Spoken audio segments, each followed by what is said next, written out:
forces armées maliennes ont annoncé avoir vigoureusement repoussé vendredi 22 juillet 2022 une attaque terroriste contre la caserne de Kati. L'attaque a lieu tôt ce matin aux environs de 5 heures avec 2 véhicules piégés bourrés d'explosifs. À travers un communiqué, l'armée malienne a déclaré avoir neutralisé 2 assaillants, indiquant que la situation est sous contrôle et le ratissage est en cours pour débusquer les auteurs et les complices. L'état-major général des armées a rassuré les populations de vaquer à leur occupation habituelle.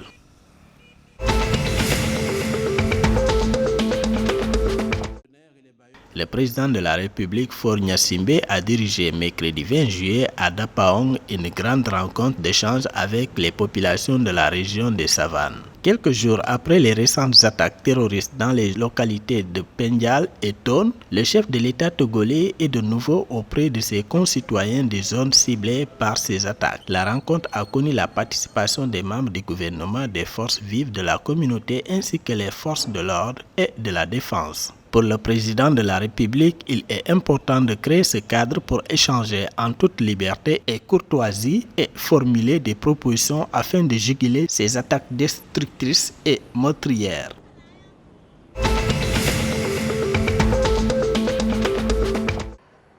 Les temps sont durs pour le gouvernement fédéral du Nigeria car le service de la dette a dépassé les revenus non distribués de 3,10 milliards de naira au cours des 4 premiers mois de 2022. Dans un document publié jeudi 21 juillet, une analyse détaillée de l'aperçu de la situation budgétaire du premier trimestre janvier à avril a montré que l'État fédéral a dépensé 1,93 billion de naira pour le service de la dette, soit environ 20% de plus que les revenus non distribués fixés à 1,63 billion de naira pour la même période. Tout en faisant le point sur la performance budgétaire, le ministère des Finances, qui a attribué cette contre-performance à l'inflation, a déclaré qu'une action urgente est nécessaire pour remédier à la sous-performance des recettes.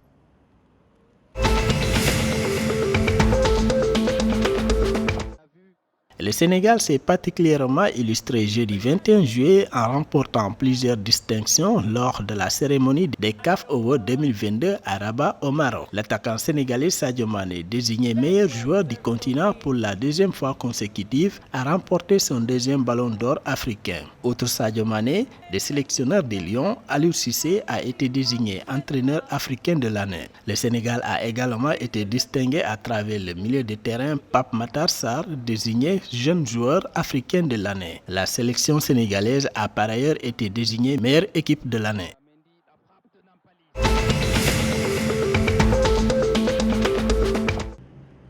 L'État de Mauritanie et le Conseil d'administration des entrepreneurs arabes ont signé jeudi 21 juillet à Nouakchott un mémorandum d'entente relatif à la réalisation d'un tramway à Nouakchott. La mise en circulation du tramway va renforcer le secteur du tourisme en Mauritanie. Elle aura des conséquences positives sur la préservation de l'environnement et la fluidité du trafic urbain. Selon les médias du pays, le tramway assurera le transport sur 2 longues lignes, chacune de 22,5 km. La première ligne débute par l'extrémité de la Mogata de Toujénine, passera par l'université El Achiria de Nouakchott dans la Mogata de Tevrak Zena, passant par le centre de la ville, tandis que la seconde ligne débute par le carrefour de Bamako dans la Mogata de Riyad, passant par le carrefour de Aïsaken dans la Mogata de Ndarnem avant de rallier les zones qui la séparent de la capitale.